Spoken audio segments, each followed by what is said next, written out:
I'm keen to know kind of what your involvement has been so far with various campaigns. So let's start with the rent hike. There's obviously Cut the Rent, and you said obviously in your election that you want to be a voice for students and campaigning for lower rent. So I'm just wondering what involvement you've had with Cut the Rent, for example. Yeah, it's an interesting case actually, because as far as I remember, that wasn't actually in my manifesto at all, but it's something that once students started becoming like activists on that, I have tried to support them and come in. I've actually been quite involved. So one of the things we've done is like 2 rent workshops, which are designed for like JCR and MCR reps to help them go into college and negotiate with their college about getting fair rent for students. So is this directly linked to the Cut the Rent campaign? It's linked in the sense that they often come along to my events and... But you've had like not much communication with them about it, or? Well, yeah, we like I go along to their meetings and... So I was wondering why, because that campaign's confined to a few colleges. We've got Robinson, Murray Edwards and Magdalen, and they're 3 at the moment. But yeah. So far, there's not been as much done with some of the colleges with the highest rent costs, which are Downing and Girton. So I was wondering what you've been doing to focus on that and to broaden the campaign. Well, Girton reps tend to come along to my events, so they have been involved, but I think that from my perspective in CUSU, it's not our place to tell students what to do in terms of like going on rent strike or something like that. Our place is to support students in the attitude that they want to take. There is quite a lot that there's a certain amount that can be done at a central university level. The problem with rent is it's such a college issue. There's hardly anything you can fight for on a central university level that would actually make that much of an impact. So you're saying that sort of CUSU has to be reactive rather than proactive?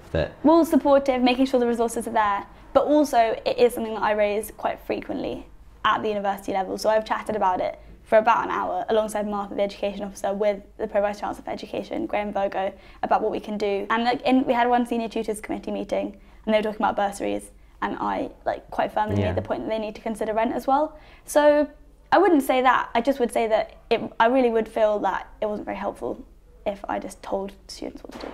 Yeah, it was quite interesting to see that you don't sort of regard your role as leading the way in terms of these campaigns, but facilitating. Depends on the campaign. Because there was a time, wasn't there, when CUSU was, you know, a real radical institution. There was like lots of grassroots demonstrations and things like that. Have you noticed a sort of move away from that, a kind of softening up of CUSU? I actually think it's one of the most radical times CUSU's had in a while, because it really depends on the campaign. So with rent, that's really a college issue, and I think JCR and MCR presidents would find it deeply unhelpful if I was to tell them what to do. But I've had such high response rates to pretty much every campaign we're running. Students are so active and engaged. So can you talk about maybe one of those campaigns and say maybe if that's linked, what you think your biggest achievement so far has been? So probably like the living wage campaign is the best example. So the living wage campaign happened in Cambridge in 2014, but it led to sort of informal resolutions by the university, but they still don't promise to pay their contracted workers the living wage.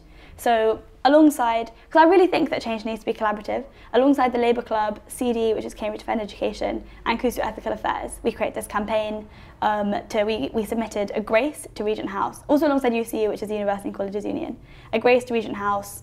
We held an email and chill, got students to come along, send emails to people and urge them to sign this grace. We got so many signatures, it was absolutely fantastic, which led to it being discussed in University Council, and the deliberations will be made public on Wednesday. So that's really exciting. I would definitely think of that as my biggest achievement, actually, so far, making sure that the living wage was genuinely discussed in University Council.